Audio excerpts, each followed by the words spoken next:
વિદ્યાર્થી મિત્રો, આપ સૌ વિદ્યાર્થી મિત્રોનું ઓનલાઈન લેક્ચરની અંદર હું હાર્દિક સ્વાગત કરું છું। વિદ્યાર્થી મિત્રો, સેમ 2 ની અંદર ગુજરાતીમાં પાઠ નંબર 12 આપણે ધોરણ 8 ની અંદર આજે પાઠ નંબર 12 વિશે અભ્યાસ કરીશું, જેનું નામ છે નવા વર્ષના સંકલ્પો। નવું વર્ષ એટલે કે દિવાળી પછીનું જે બીજો દિવસ હોય, જેને આપણે નૂતન વર્ષ અથવા તો નવું વર્ષ કહીએ છીએ અથવા તો બેસતા વર્ષ તરીકે ઓળખીએ છીએ। એ બેસતા વર્ષના દિવસે વ્યક્તિ પોતાની જાતને સુધારવા માટે કંઈક ને કંઈક સંકલ્પ લે છે અથવા તો કંઈક ને કંઈક પ્રતિજ્ઞા લે છે। એ પ્રતિજ્ઞા વિશે આજે આપણે જોઈશું કે વ્યક્તિઓ કેવા કેવા સંકલ્પો, કેવી કેવી પ્રતિજ્ઞાઓ લે છે, જેમના લેખક છે બકુલ ત્રિપાઠી। નવા વર્ષના સંકલ્પો પાઠનો સાહિત્ય પ્રકાર છે હાસ્ય કથા। બરાબર, આ એક મનુષ્યના સ્વભાવની જે નબળાઈ છે એ નબળાઈને કેન્દ્રમાં રાખી અને આપણી સમક્ષ હાસ્ય ઉત્પન્ન કરવાનો પ્રયત્ન છે એ લેખકે કરેલો છે। મિત્રો, આપણે અગાઉના લેક્ચરની અંદર જોયું કે વ્યક્તિઓ કેવા કેવા નવા વર્ષના દિવસે સંકલ્પો લે કે ભાઈ દરરોજ સવારે વહેલું ઉઠવું, જે દિવસે કસરત ન કરી હોય તે દિવસે જમવું નહીં, ચા કદી ન પીવી, એ ઉપરાંત દરરોજે 3 કલાક વાંચવું, પછી તો વારંવાર ગીતાજીનો જે એક શ્લોક છે એ દરરોજે એક શ્લોક પાકો કરવો। આ ઘણી બધી સંકલ્પનાઓ છે જે આપણે આપણી જાતને સુધારવા માટે લઈ શકીએ, એની સમજ આ પાઠની અંદર આપવાનો પ્રયત્ન કરેલો છે। આખા પાઠની અંદર અલગ અલગ સંકલ્પો છે આપેલા છે। એમાંનો એક સંકલ્પ આપણે હમણાં જ જોયો તો અગાઉના લેક્ચરની અંદર કે લેખક દરરોજ સવારે વહેલા 5 વાગ્યે ઉઠવાનો સંકલ્પ લે છે, પણ એ કોઈને કોઈ કારણોસર 5 વાગ્યે ઉઠી શકતા નથી, જેથી કરી એ પોતાના મનને મનાવવાનો પ્રયત્ન કરે છે। એક આ મનુષ્યની નબળાઈ છે અને એ નબળાઈને કેન્દ્રમાં રાખી અને બકુલ ત્રિપાઠીએ આપણા સમક્ષ હાસ્ય ઉત્પન્ન કરવાનો પ્રયત્ન કરેલો છે। આપણે આપણા પાઠ તરફ જોઈએ તો આમ અનેક મુશ્કેલીઓ વટાવતા વટાવતા વદ સાતમે 5 વાગ્યે બરાબર એલાર્મ વાગ્યું। જેમ કે છે લેખક વહેલા ઉઠવાનો સંકલ્પ લે છે દિવાળીના બીજા દિવસથી લઈ અને એમ કરતા કરતા વદ સાતમ આવી ત્યાં સુધી માંડ એમ કે છે વદ સાતમના દિવસે માંડ બરાબર 5 વાગ્યે અલાર્મ વાગે છે ત્યારે ઈ ઉઠવાનો પ્રયત્ન કરે છે। એટલે 5:30 ઉઠ્યા તો ખરા। જો આપણે ઘણી વખત કરીએ છીએ, અલાર્મ વાગે એટલે અલાર્મ બંધ કરી દે અને પછી સુઈ જાય, પછી કે હમણાં 5 મિનિટમાં ઉઠું છું। હવે આ 5 મિનિટ બધાની અલગ અલગ હોય, કોઈને 1 કલાકે 5 મિનિટ થતી હોય, કોઈને 15 મિનિટે થતી હોય, કોઈને 30 મિનિટે, કોઈને 2 કલાકે। હવે જ્યારે નીંદર ઉડે ત્યારે આપણે 5 મિનિટ પૂરી થાય આપણે એવું માનીએ છીએ। એટલે એ કહે છે કે 5:30 માંડ માંડ લેખક કીધે ઉઠાનું, પણ પછી વિચાર આવ્યો કે ઉઠ્યા પછી 10 મિનિટ રહીને સૂઈ જવામાં વાંધો નહીં। જો લેખક એમ કહે છે કે પછી એવો મનની અંદર એવો વિચાર આવ્યો કે 10 મિનિટ માટે જાગી અને પાછા જો સૂઈ જઈએ તો એમાં કઈ વાંધો છે નહીં। એટલે કે કોઈ વ્યક્તિ આપણને પૂછે તમે કેટલા વાગે ઉઠ્યા, તો કે આપણે કહી શકીએ કે હું 5 વાગે ઉઠેલો છું। એમ કરવાથી કઈ સંકલ્પનો ભંગ થતો નથી। લેખક એમ કહે છે આવી રીતના કરવાથી આપણે જે સંકલ્પ એટલે પ્રતિજ્ઞા, આપણે જે પ્રતિજ્ઞા લીધેલી છે એ પ્રતિજ્ઞાનો કોઈ ભંગ થતો નથી। ભલે કે નિયમ પ્રમાણે આપણે ઉઠ્યા, થોડા સમય માટે જાગ્યા, કઈ કામ ન હોવાથી પાછા સૂઈ ગયા, 5 વાગ્યે ઉઠીને પાછા સૂઈ જઈએ તોય 5 વાગ્યે ઉઠ્યા તો કહેવાય જ નહીં। પોતાની જાતે પ્રશ્ન કરે છે કે ભાઈ આપણે 5 વાગ્યે ઉઠી 10 મિનિટ જાગી અને પાછા સૂઈ જઈએ તો કોઈ આપણને પૂછે તો એમ કહેવું કે હા હું 5 વાગે ઉઠેલ રહી। થોડા દિવસ આ પ્રમાણે કર્યા પછી એકવાર સવારે 5 વાગ્યે સૂતા સૂતા જ વિચાર આવ્યો કે હે જીવ, આ બધી ઉપાધિ શાની। જો લેખક એમ કહે છે થોડા સમય માટે આવું ચલાવ્યું કે ઉઠું, થોડા સમય માટે જાગું, પાછો સૂઈ જાઉં। પછી કે એક દિવસ હું જ્યારે સૂતો હતો ત્યારે સૂતા સૂતા મનમાં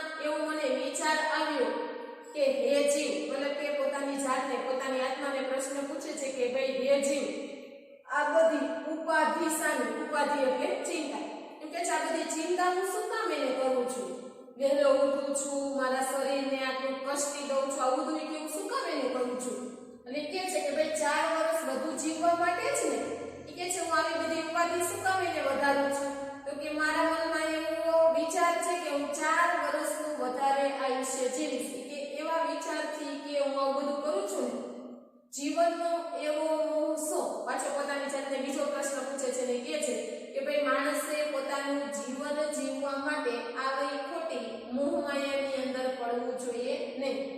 સંતો મહાત્માઓ તો જીવનની માયા મૂકવાનું કહી ગયા છે.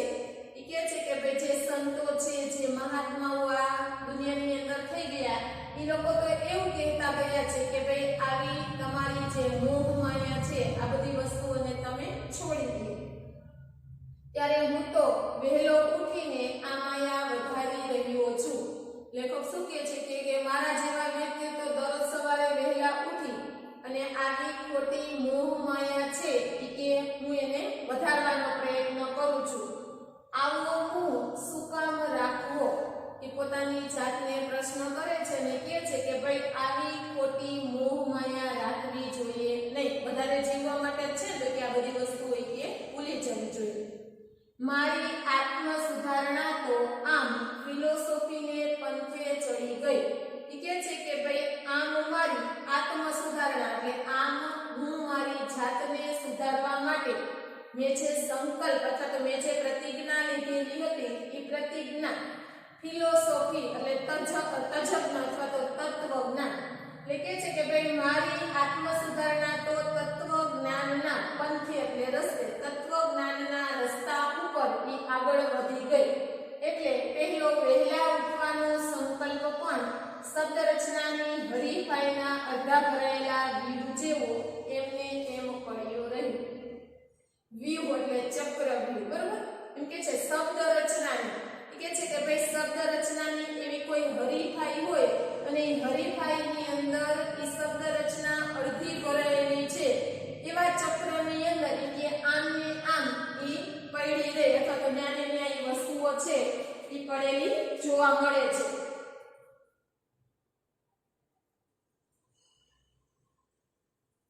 ને ત્યારબાદ લેખક છે એ પોતાની જાતને જે સુધારવાનો પ્રયત્ન કરે છે અથવા તો જે વસ્તુઓ એ બાબતો વિશે વિચારે છે એ જ વિચારોની અંદર એ એમને એમ ભરાયેલા રહે છે. ત્યારબાદ એમ કહે છે કે ભાઈ બેસતા વર્ષના દિવસે ઉત્સાહમાં આવી જઈને કરેલા મોટા ભાગના સંકલ્પોની આ જ ગતિ થાય છે. તો લેખક એમ કહે છે કે ભાઈ ઉત્સાહમાં આવી જાય, ઉત્સાહ એટલે આનંદ, કે આનંદમાં આવી જાય અને બેસતા વર્ષના દિવસે આપણે જે સંકલ્પના લઈએ છીએ અથવા તો આપણે જે પ્રતિજ્ઞા લઈએ છીએ એ પ્રતિજ્ઞાની દશા શું થાય છે તો કે આ વહેલા ઉઠવાનો જે સંકલ્પ હતો એ સંકલ્પ જેવી જ એમની દશા થાય છે. એક જણે દિવાળીની રાતથી જ ચા છોડી દીધેલી. હવે અહીં એક બીજો સંકલ્પ આપેલો છે અને કહે છે કે ભાઈ એક માણસ હતો જેણે દિવાળીનો દિવસ હતો એ દિવાળીની રાતથી જ ચા ન પીવાની એક પ્રતિજ્ઞા લે છે અને તે દિવસથી જ નિયમને તેઓ પાળે છે. એમનો સંકલ્પ જીવેલો પણ ખરો, જીવેલો એટલે લાંબો ટકેલો પણ ખરો. એ કહે છે કે એ માણસ ચા ન પીવાનો જે સંકલ્પ લે છે એ સંકલ્પ થોડાક લાંબા સમય માટે એ ટકે છે. 1 અઠવાડિયું, 2 અઠવાડિયા, 3 અઠવાડિયા એમણે ચા ન પીધી તે ન જ પીધી. એ કહે છે કે ભાઈ એ માણસ પોતાની જાત ઉપર એટલો એને કાબુ મેળવી લીધેલો હતો કે દિવસ દરમિયાન ગમે એટલી ચા પીતા હતા પણ જેવો એને સંકલ્પ લીધો 1 અઠવાડિયું પૂરું થઈ ગયું તોય ચા ન પીધી, બીજું અઠવાડિયું પૂરું થઈ ગયું તો પણ તેમણે ચા ન પીધી, ત્રીજું અઠવાડિયું પૂરું થઈ ગયું તો પણ તેઓ ચા પીતા નથી. એટલે ચા ન પીવાનો જે એમનો સંકલ્પ છે એ સંકલ્પ જીવેલો મતલબ કે લાંબા સમય સુધી એ ટકેલો પણ ખરો. ત્યારબાદ અલગ અલગ વ્યક્તિઓ એમને સમજાવે છે, ચા પીવા માટે મનાવે છે, તેમ છતાં પણ તેઓ ચા પીતા નથી. જેમ કે છે મારા માતાનો પ્રેમ, મતલબ કે એમની માતા એને પ્રેમથી ચા પીવા માટે મનાવે છે, પણ એ માણસ માનતા નથી. ત્યારબાદ પિતાની આજ્ઞા, મતલબ કે એમના પિતા છે એમને આજ્ઞા આપે છે અને ચા પીવા માટે સમજાવે છે, પણ તેઓ માનતા નથી.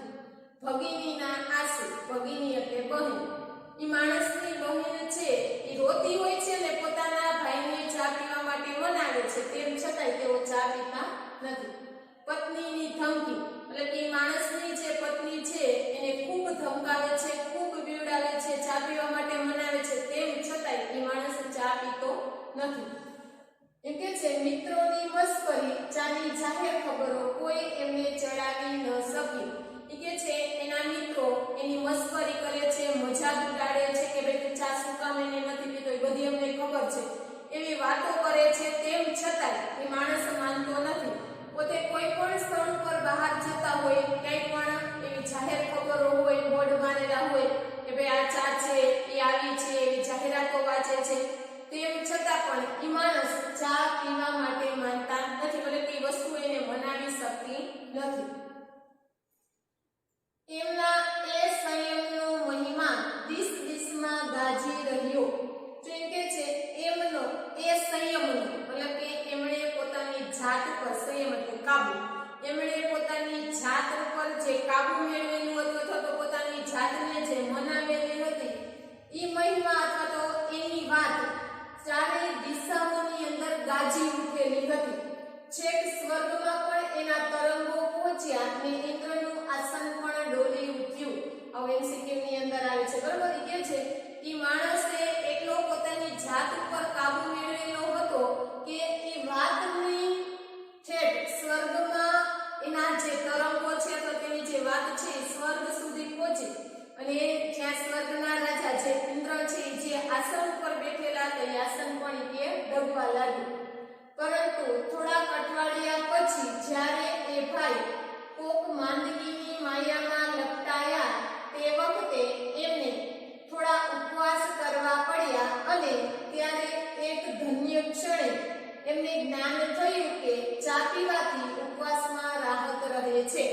જો એમ કહે છે કે ઈ માણસ આવા કેટલા અઠવાડિયું જાય છે, ચા નથી પીતા, પણ અમુક અઠવાડિયા પછી ઈ ભાઈ છે કોક એટલે કોઈક, માંદગી એટલે બીમારી, કોઈક બીમારીની અંદર ઈ માણસ છે ઈ લપેટાય છે, બીમારીની માયાની અંદર ફસાય છે, ત્યારે એ વખતે થોડા ઉપવાસ કરવા પડ્યા. મતલબ કે ઘણી વખત કોઈ બીમારીને કારણે આવી શાક રોટલી છે આવી વસ્તુઓ ખાવાની મનાઈ, એટલે ફ્રૂટ ને એવું બધું ખાતા હોય જેને આપણે ઉપવાસ કહીએ, બરાબર.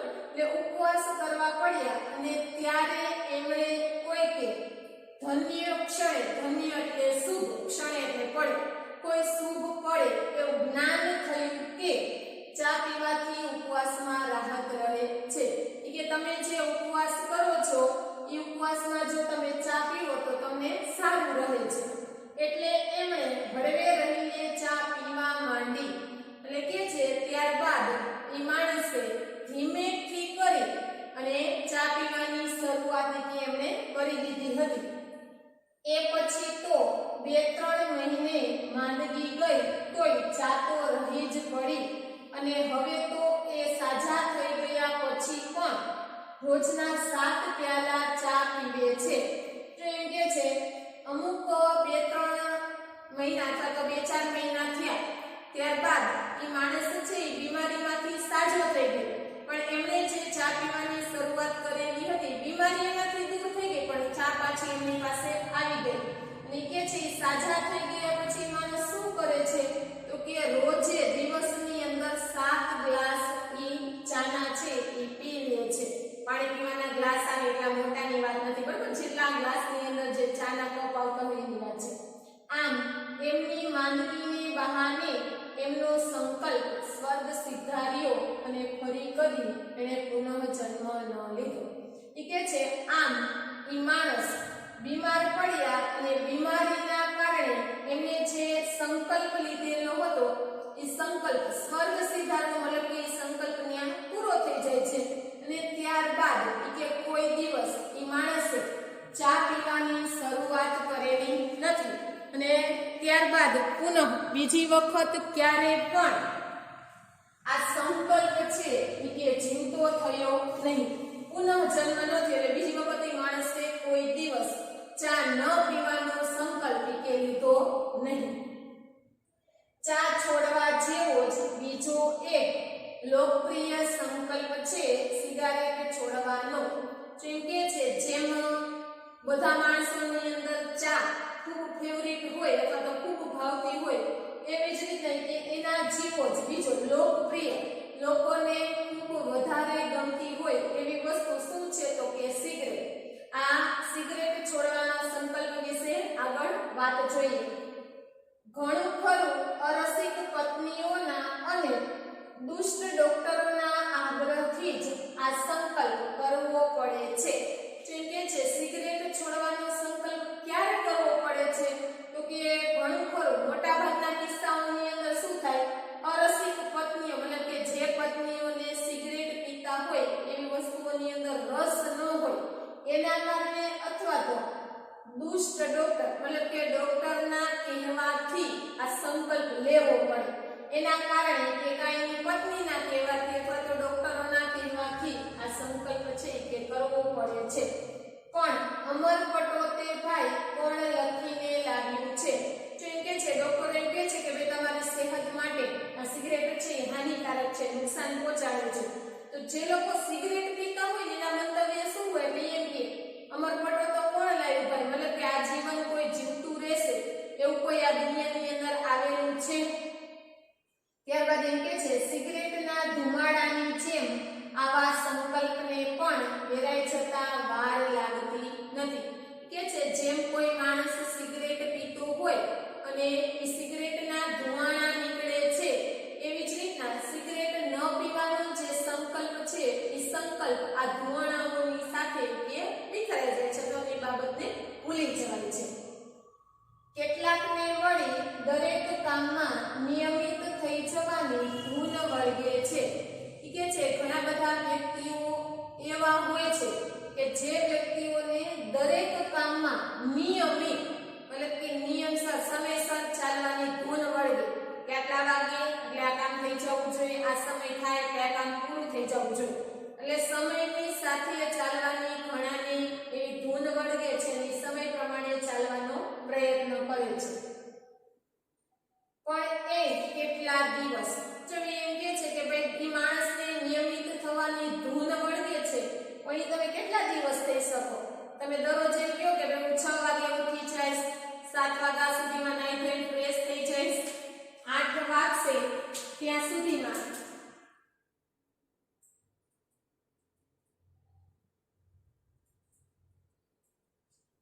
કે છે કે ભાઈ 8 વાગશે ત્યાં સુધીમાં આ કાર્ય છે હું પૂરું કરી લઈશ.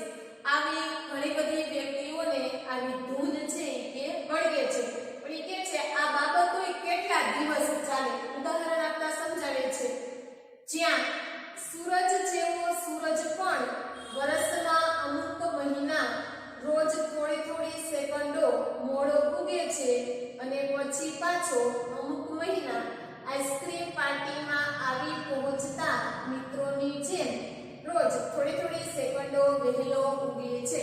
તો ઉદાહરણ આપતા સમજાવ્યું છે કે માણસને નિયમિત થવાની ટેવ પડે છે પણ તમે કેટલા દિવસ રાખી શકો. એટલે ઉદાહરણ આપીને કહ્યું કે ભાઈ આ દુનિયામાં સૂરજ જેવો સૂરજ છે એ પણ નિયમિત છે નહીં. એનું શું કાર્ય છે તો કે વર્ષના અમુક મહિના રોજ થોડી સેકન્ડો મોડો ઉગે છે. જો તમે 5મા ધોરણની અંદર ભણતા હોય ત્યારે તમારે આસપાસની અંદર આવું અવલોકન કરવામાં આવતું કે ભાઈ સૂર્ય છે આજે કેટલા વાગે ઉઠો. હું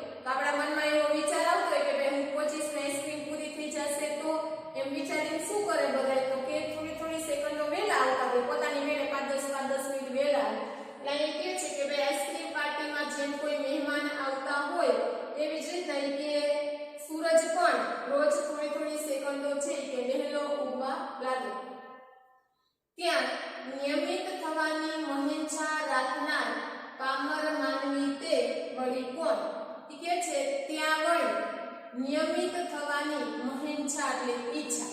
ઈ કે છે ત્યાં વળી નિયમિત થવાની ઈચ્છા રાખનાર પામર માનવી એટલે કે સામાન્ય માણસ ઈ વળી કોણ છે? હા, કેટલાક મહાપુરુષો નિયમિત બની શક્યા છે ખરા, પણ એ લોકો નિયમિત છે એટલે મહાપુરુષ નથી થયા, પણ મહાપુરુષ છે એટલે નિયમિત થઈ શક્યા છે. ચાલો એ ખાસ જોવા જેવી છે. ઉદાહરણ આપતા આપણને સમજાવે છે કે હા, કેટલાક મહાપુરુષો એટલે આપણે એવું માની કે કેટલાક મહાપુરુષો છે નિયમિત થઈ ગયા, પણ અહીંયા કહેવાનો અર્થ છે ઈ વ્યક્તિઓ મહાપુરુષ હતા ને એટલા માટે જ નિયમિત થઈ ગયા. નિયમિત હતા એટલે મહાપુરુષ બન્યા નથી. એ બાબત અહીંયા જણાવવામાં આવી છે. ત્યારબાદનો સંકલ્પ છે એક સંબંધીએ નવા વર્ષના દિવસે ક્રોધને જીતવાનો સંકલ્પ કરેલો. જો એ કહે છે કે ભાઈ એક સંબંધી હતા, તેઓ જ્યારે નવું વર્ષ આવ્યું ત્યારે નવા વર્ષના દિવસે ક્રોધને જીતવાનો મતલબ કે પોતાને વાતે વાતે ગુસ્સો આવતો હોય, આ ગુસ્સાને જીતવા માટેનો એક સંકલ્પ કરેલો. આમ તો એ વાત વાતમાં ચીડાય ને પાન કરતા પીડાય તેવા સ્વભાવના હતા. કે છે એ માણસ કેવો હતો તો કે વાત વાતની અંદર ગુસ્સે થઈ જાય, ચીડાવા લાગે. અને કે છે જેમ કોઈ વૃક્ષની અંદર પાન પીળું પડી જાય જેમ ખરી પડે એમ કે પાંદની જેમ ફરતા પાંદડા જેવો એનો સ્વભાવ હતો, જે જગ્યાએ સ્થિર રહી શકે નહીં. પણ બેસતા વર્ષને બીજે દિવસે સવારે તો આ સંકલ્પના સંતોષમાં મલકાતા મુખે એમણે પત્નીને બૂમ મારી, અરે સાંભળે છે કે? તો એ ઉદાહરણ આપતા સમજાય છે કે ભાઈ આ માણસે પોતાની જાત ઉપર કાબુ મેળવવા અથવા તો ગુસ્સા ઉપર કાબુ મેળવવા માટે સંકલ્પ લીધો, ને જેવું બેસતું વર્ષ આવ્યું એટલે પોતાની જાત ઉપર એક સંતોષ મેળવ્યો કે હાસ, મેં આ સંકલ્પ લીધેલો છે. ને મલકાતા એટલે હરખાતા. હરખાતા મોઢે તેઓ પોતાની પત્નીને બૂમ પાડી અથવા તો અવાજ દઈને સંભળાવી છે. શું છે? અંદરથી જ શ્રીમતીએ જવાબ આપ્યો. એટલે તરત જ એની પત્ની છે એ જે કાર્ય કરતી હતી અને પોતાના ઘરની અંદર ત્યાંથી જ જવાબ આપ્યો, ભાઈ તમારે શું કામ છે? હવે અહીં આવતો ખરી. અને તરત જ એ માણસ છે એ પોતાની પત્નીને બોલાવે છે અને કહે છે કે ભાઈ હવે તું અહીં આવ કે પછી હું તને કહું. પણ છે શું? લ્યો કહો શું કામ છે? એટલે તરત જ એની પત્ની આવીને કહે છે કે ભાઈ હવે કયો, લ્યો તમારે શું કામ છે? જો એમણે સ્મિતથી શોભતા મુખડે કહેવા માંડ્યું. તો ત્યાં સુધી માણસનો સ્વભાવ કેવો હતો? ગુસ્સાવાળો હતો. હવે એણે પોતાના મોઢા ઉપર શું રાખ્યું? સ્મિત એટલે હાસ્ય. એના મોઢા ઉપર હાસ્ય શોભતું હોય એવા મોઢા સાથે એ કંઈક બોલવા લાગે. ગઈકાલથી મેં નક્કી કર્યું છે કે કદી કોઈના શબ્દોથી અકળાવું નહીં. એ માણસ તરત જ પોતાની પત્નીને કહે છે કે ભાઈ મેં ગઈકાલથી જ એક બાબત નક્કી કરી લીધી કે કોઈ દિવસ કોઈ વ્યક્તિના શબ્દોથી અકળાવું નહીં. ગમે એ બોલે કે આપણે એનો કોઈ જવાબ દેવો નહીં. કોઈ દુનિયા છે કહીને હસી નાખવું. એટલે તરત જ શું કહે છે કે માણસના શબ્દોથી આપણે ચીડાવવું નહીં અને કહેવાનું હોય આ દુનિયા છે એમ કહી એની બાબતને કે ભૂલી જવાનું. ઠીક, પત્નીએ પાછા ફરવા જતા કહ્યું. બે પત્ની શું કહે છે કે ભાઈ ઠીક છે, તમે જે સંકલ્પ લીધો એ બરાબર છે એમ પોતે બોલે છે અને પાછા ફરતા હોય એવી રીતના એ બોલવા લાગે. તને મારો આ સંકલ્પ ન ગમ્યો? એમણે પૂછ્યું. એટલે તરત જ એ માણસ છે એ પોતાની પત્નીને પ્રશ્ન પૂછે છે કે ભાઈ મેં જે સંકલ્પ લીધેલો એ સંકલ્પ કે શું તને ન ગમ્યો? ગમ્યો, પણ પાડો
વાત છે કે એનું મગજ શું થયું તો કે બગડી ગયું, મિજાજ છટકે, મતલબ અત્યાર સુધી એમના મોઢા ઉપર જે હાસ્ય હતું એ બધી વસ્તુ શું થઈ ગઈ તો કે એકદમ ગાયબ થઈ ગઈ.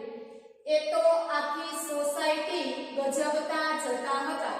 કે છે કે આ માણસ જ્યાંથી પસાર થતો હતો ત્યાં તો તેઓ એ આખી સોસાયટીને ગજવવા લાગ્યા.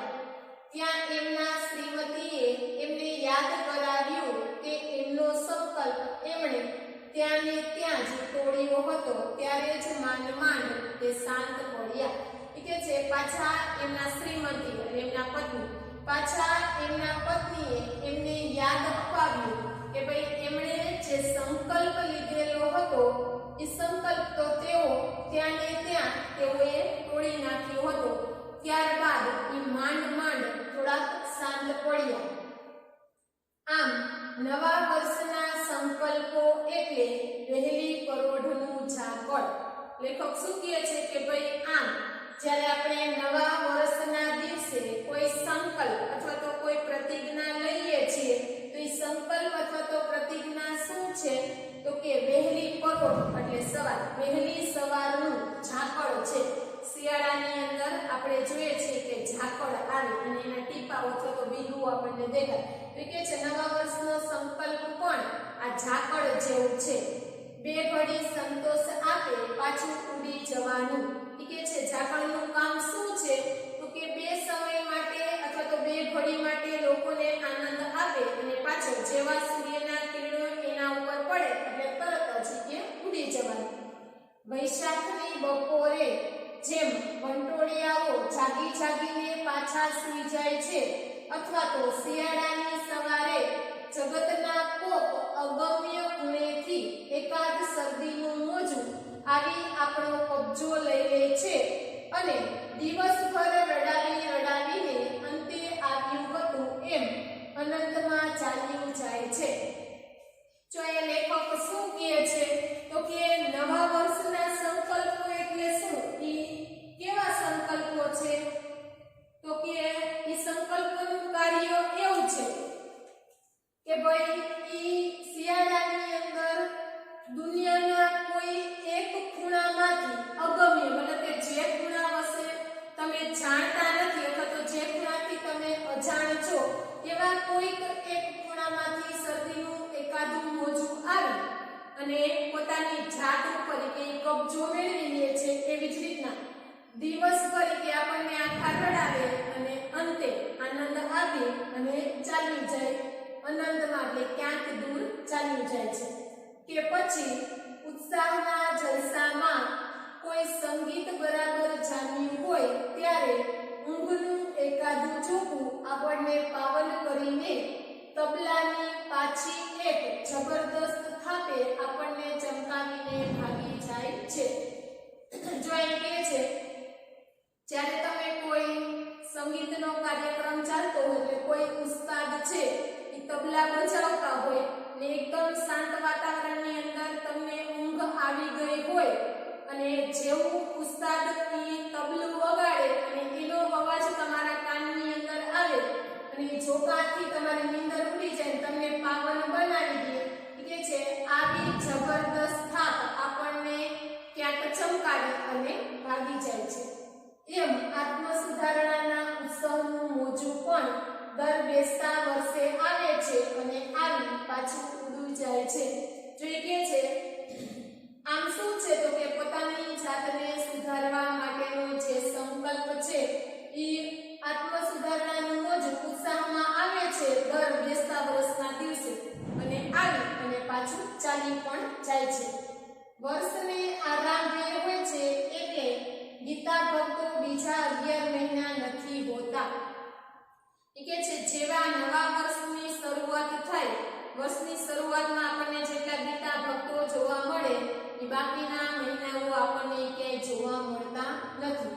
બેસતા વર્ષને બીજે અઠવાડિયે હોય છે એટલા સંયમી જનો બાકીના વર્ષમાં ક્યારે જણાતા નથી. એ આ જ કારણે એ કહે છે કે ભાઈ બેસતા વર્ષના દિવસે જેટલા વ્યક્તિ પોતાની જાત ઉપર સંયમ મેળવે છે અને વ્યક્તિઓ આપણને જેટલા દેખાય એટલા બાકીના વર્ષમાં આપણને નથી. એટલે મારા ભાંગેલા સંકલ્પોનો વિચાર કરતા ક્યારેક નિરાશાની પળોમાં મને થઈ આવે છે કે હવે તો કદી બેસતા વર્ષનો સંકલ્પ કરવો જ નથી. તો લેખક શું કહે છે કે જ્યારે મારા સંકલ્પો આ રીતે ભાંગી જાય છે, મતલબ કે સંકલ્પને હું લાંબા સમય સુધી ટકાવી રાખતો નથી, કે જ્યારે હું નિરાશાની પળોની અંદર અથવા તો નિરાશાની અંદર કે હું ખોવાઈ જાઉં છું, કે ત્યારે મને એવું થઈ આવે છે કે હવે કોઈ દિવસ જ્યારે બેસતું વર્ષ આવે ત્યારે બેસતા વર્ષના દિવસે કે મારે કોઈ સંકલ્પ લેવો નથી. પણ દુઃખ એ છે કે મારો આ સંકલ્પ પણ ટકતો નથી. લેખક એમ કહે છે કે ભાઈ મને દુઃખ માત્ર એક જ વાતનું છે કે હું જે આ સંકલ્પ લઉં છું કે હવે કોઈ દિવસ હું સંકલ્પ લઈશ નહીં, કે જે આ સંકલ્પ ન લેવાનો સંકલ્પ પણ કે મારો ટકતો નથી. ફરીથી બેસતું વર્ષ આવે છે અને હું સ્વપ્નમાં રચવા બેસી જાઉં છું. લેખક એમ કહે છે ફરીથી દિવાળીનો દિવસ આવે અને પછીનો દિવસ એટલે બેસતું વર્ષ આવે અને બેસતું વર્ષ આવતાની સાથે જ કે હું મારા સ્વપ્નની અંદર કે ખોવાઈ જાઉં છું. ઉત્સાહથી નવો સંકલ્પ કરી નાખું છું. ઉત્સાહ એટલે આનંદ, કે હું આનંદની અંદર આવી જાઉં છું અને પાછો એક નવો સંકલ્પ છે એ લઈ લઉં છું. ક્યારેક સહેજ સુધરતો લાગુ છું, ક્યારેક નાગલોકમાં જઈને પૃથ્વી પરની પ્રિયતમાને ભૂલી જનાર રાજકુમારોની જેમ હું અન્ય પ્રવૃત્તિઓની ધમાલમાં પેલો સંકલ્પ વિસરી જાઉં છું. તો એ લેખક શું કહે છે કે ક્યારેક મારો સંકલ્પ થોડોક મને સુધરતો હોય એવું લાગે છે, તો ક્યારેક મને એવું થાય કે ભાઈ પૃથ્વીના પેટાળની અંદર જે નાગલોક આવેલો છે એ નાગલોકની અંદર છે અને પૃથ્વી પર મતલબ કે પૃથ્વી ઉપર જેની સાથે એની પ્રિયતમા હતી, પ્રિયતમાને જેમ કે નાગલોકમાં જતાની સાથે રાજકુમારો એને ભૂલી જાય છે કે હું પણ એની જેમ કે મારી બીજી પ્રવૃત્તિઓની ધમાલની અંદર આ બાબત વિસરી જાઉં છું અથવા તો ભૂલી જાઉં છું કે મેં આવા સંકલ્પો લીધેલા હતા. અચાનક ઝબકીને જાગી જાઉં છું, કે અચાનક ઓચિંતાનું બી જાઉં છું અને જાગી જાઉં છું મેં આવો સંકલ્પ લીધેલો જે આટલા સમય સુધી ટક્યો નહીં. ફરીથી દ્રઢ નિશ્ચયી બન્યું છું, કે છે પાછો બીજી વખત દ્રઢ નિશ્ચયી મતલબ કે પોતાની જાતને મક્કમ બનાવું છું કે હવે હું મારા સંકલ્પને લાંબા સમય સુધી પાડીશ. પણ તે પુનઃ સંકલ્પને વિસરવા માટે જ, કે છે હું મારી જાતને મક્કમ અથવા તો મજબૂત બનાવું છું. કેના માટે? તો કે પુનઃ સંકલ્પ મતલબ કે બીજી વખત મેં જે સંકલ્પ લીધેલો છે એ સંકલ્પને હું ભૂલી જાઉં એટલા માટે કે હું મારી જાતને મક્કમ બનાવું છું. કાનમાં પેલા રોમારોલા મને કહ્યા કરે છે, સ્વપ્ન તો જીવનની ધનુષ્યની પણછ જેવા છે ભાઈ. જો એ કહે છે કાનમાં પેલા રોમારોલા જગ વિખ્યાત વૈજ્ઞાનિક છે રોમારોલા, બરોબર, એ કહે છે એ મારા કાનની અંદર આવીને મને એમ કહે છે સ્વપ્ન તો કેના જેવા છે, તો કે સ્વપ્ન તો જીવનના ધનુષ્યની પણછ એટલે દોરી. સ્વપ્ન તો કે આપણા ધનુષ્યની દોરી જેવા છે ભાઈ. એ પણ ખેંચાઈ હશે તો ક્યારેક પણ કાર્યનું તીર નિશાન ભણી ઉડશે. એ કે છે ક્યારેક પણ એટલે દોરી, કે છે ક્યારેક એ દોરી વ્યવસ્થિત જો ખેંચાયેલી હશે તો કે છે આપણું જે કાર્ય છે અથવા તો આપણું જે નિશાન છે આ દોરી આપણા તીરને નિશાન સુધી પહોંચાડવાનો પ્રયત્ન કરશે અને મારા બધા સંકલ્પોના રોપા ફૂલી ફાલી મહેકી ઉઠશે. એ કે છે દોરી જો વ્યવસ્થિત ખેંચાશે તો યોગ્ય તીર જગ્યા ઉપર લાગશે અને જેના કારણે મેં જેટલા પણ સંકલ્પો લીધેલા છે આ બધા જ સંકલ્પોના ફૂલ કે ચારે દિશાઓની અંદર ફૂલી ફાલી અને મહેકી ઉઠશે અથવા તો સુગંધિત થઈ ઉઠશે. એવા દિવસની કલ્પનામાં હું નહીં પાડેલા સંકલ્પોની વ્યગ્રતા વિસરી જાઉં છું. કે છે કે હું એવા દિવસની કલ્પના એટલે વિચાર હું એવા દિવસ